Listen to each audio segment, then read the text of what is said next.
प्यार के सौदा कैले बेच दिल दिल के गे। प्यार के सौदा कैले बेच दिल दिल के गे। ले ले जनम दूसरा मनवा से मिल के गे। ले ले जनम दूसरा मनवा से मिल के गे।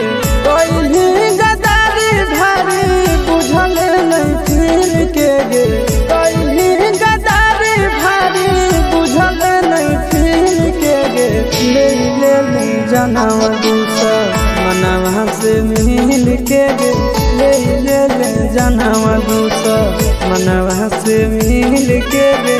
ले ले जनम दूसरा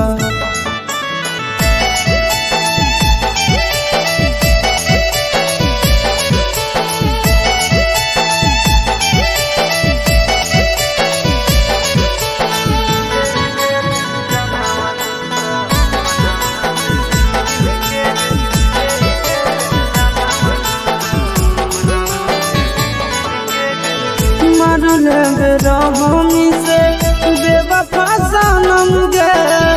पता नहीं हाल करबी ऐसन कदम गे। मारल रहमी से बेवफा सनम गे। पता नहीं हाल करबी ऐसन कदम गे। दिल में बसैले बड़ी मुश्किल से गे। दिल में बसैले बड़ी मुश्किल से गे। ले ले जनम दूसरा मनवा से मिल के गे। ले ले जनम दूसरा मनवा से मिल के गे। ले ले जनम दूसरा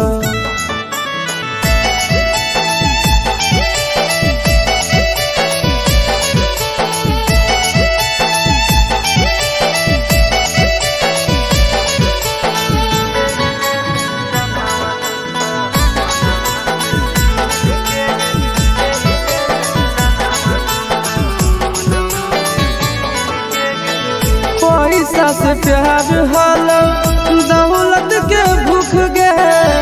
आशीष से ज्यादा कोई नहीं दे तो तोरा सुख गे।